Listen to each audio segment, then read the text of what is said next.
Salut les amis, salut les leaders et camarades. Comment allez-vous? Bienvenue sur la chaîne Julien Winning Business. Et sur cette chaîne, nous allons découvrir plusieurs opportunités afin de connaître une liberté financière, que ce soit dans la crypto-monnaie. Bonsoir les amis, leaders et investisseurs. Comment allez-vous?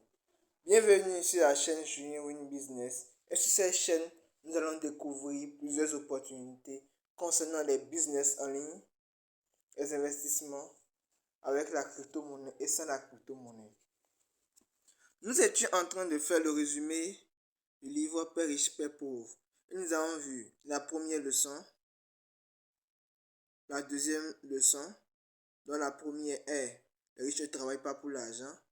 La deuxième leçon, connaître la réussite du domaine financier. La troisième leçon est occupez-vous de vos propres affaires.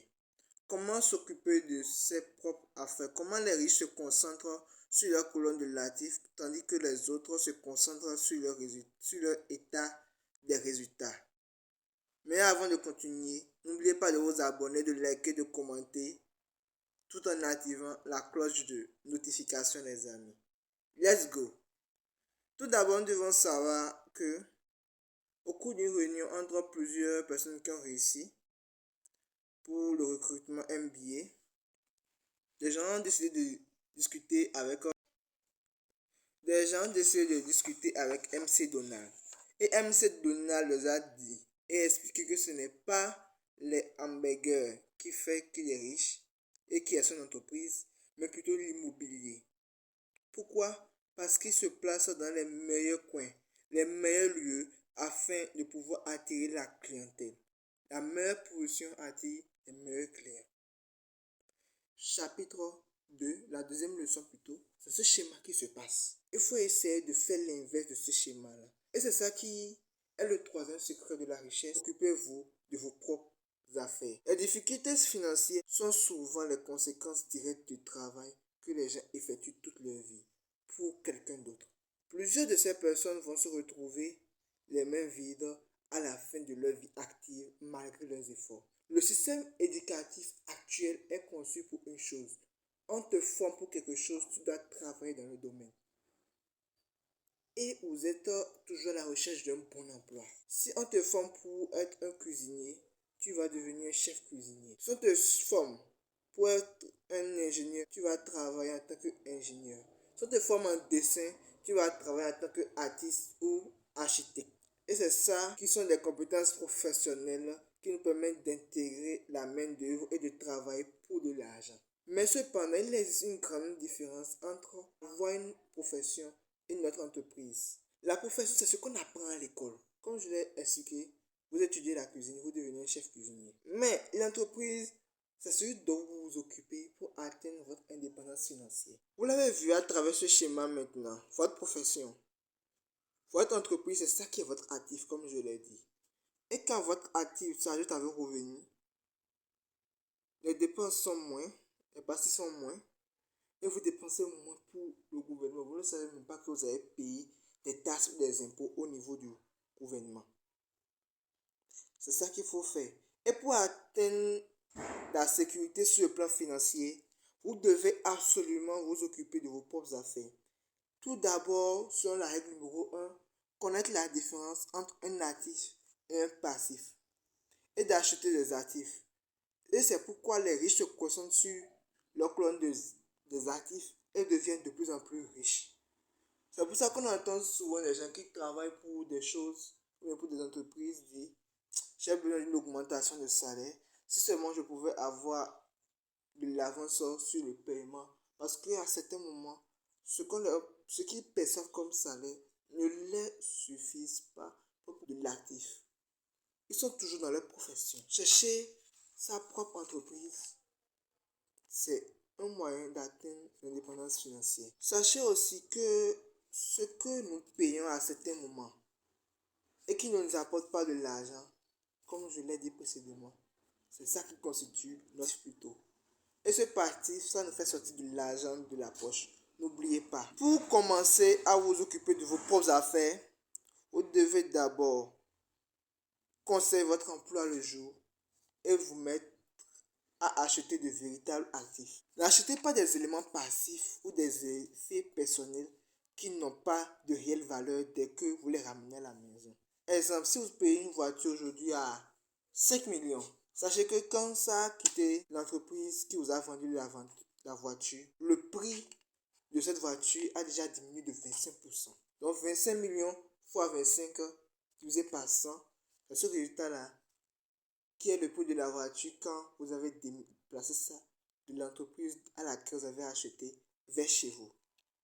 Je vous conseille généralement de contrôler vos dépenses, de réduire les éléments de l'actif, vos dettes et de construire une application sur une bonne base de solides actifs. En ce qui a trait aux jeunes qui n'ont pas encore quitté la maison familiale, il est important que leurs parents leur enseignent la différence entre un actif et un passif. Incitez-les à établir une solide colonne de l'actif avant même qu'ils ne quittent la demeure familiale, se marient ou achètent des maisons. Voilà ce que l'auteur Robert Kiyosaki est en train de nous expliquer en nous occupant de nos propres affaires. Il nous donne quelques exemples d'actifs comme les entreprises qui ne requièrent pas notre présence, les actions, les obligations, les fonds de placement, les biens immobiliers qui génèrent des revenus en notre absence, la reconnaissance de dette, les droits d'auteur résultant de la propriété intellectuelle et tout ce qui a de la valeur qui génère des revenus, ainsi de suite.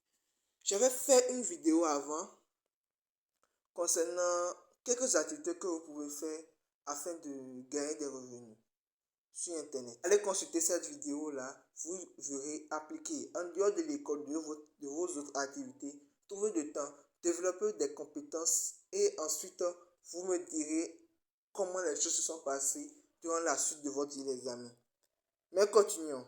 Il nous incite aussi à acquérir des actifs, mais en disant d'acquérir des actifs qu'on aime. Si tu n'aimes pas l'immobilier et tu cherches l'argent, en disant que tu vas aller faire l'immobilier, tu ne vas pas bien prendre soin de cette entreprise dans le domaine de l'immobilier que tu as construit. Cherchez des actifs que vous aimez. Si vous aimez l'immobilier, lancez-vous dans l'immobilier. C'est sûr que vous en prendrez bien soin. Mais si vous n'aimez pas ça et vous vous lancez, vous risquerez de mal les utiliser. Il a aussi donné l'exemple de sa femme. Dans les chapitres suivants en disant que sa femme voulait une nouvelle voiture, mais ne pouvant pas toucher à leur actif, elle a su gérer de telle manière à avoir de surplus dans leur actif pour pouvoir gérer l'argent nécessaire pour payer leur propre voiture. Ça vous fait comprendre quoi? L'actif, on ne prend pas ça pour dépenser seulement. On prend ça pour augmenter les revenus au niveau de l'actif qu'on possède.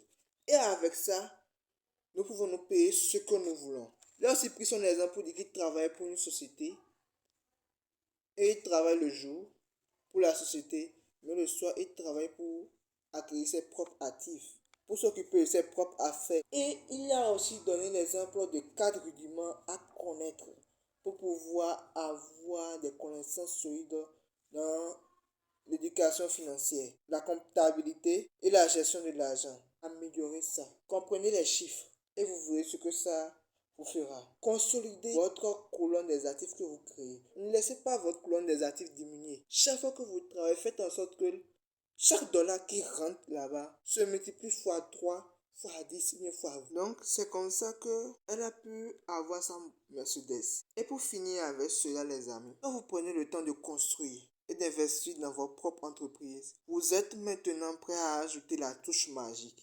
suprême pour la richesse. C'est la récompense au bout de la route pour avoir pris du temps de vous occuper de vos propres affaires avec application et astuce. Les amis, en résumé, occupez-vous de vos propres affaires, réduisez vos dépenses, faites des économies, occupez-vous de votre entreprise et aimez l'entreprise que vous avez créée. Et faites de telle sorte que chaque dollar qui rentre dans votre entreprise, vous réussissez à les multiplier fois 3, fois 5, fois 10, tout en apprenant d'autres compétences. Je dis aussi, il existe deux types de disciplines. Il y a la discipline collective et la discipline sélective. Et la discipline qui permet à une personne de s'améliorer le plus, c'est la discipline sélective. Parce qu'il permet à ce dernier de choisir dans chaque domaine comment faire pour évoluer, comment se consacrer, consacrer à cela pour que ça puisse lui donner une très bonne récompense à la fin. Et c'est ça qui fait la différence aussi entre la discipline et les habitudes. La discipline, en la pratiquant, devient une habitude. Et cette habitude permet à l'homme de pouvoir continuer à faire cette tâche sans effort. Nous voilà à la fin de la vidéo, les amis. N'oubliez pas de vous abonner, de liker, de commenter la vidéo tout en activant la cloche de notification. Au revoir les amis et à la prochaine pour la suite de la vidéo.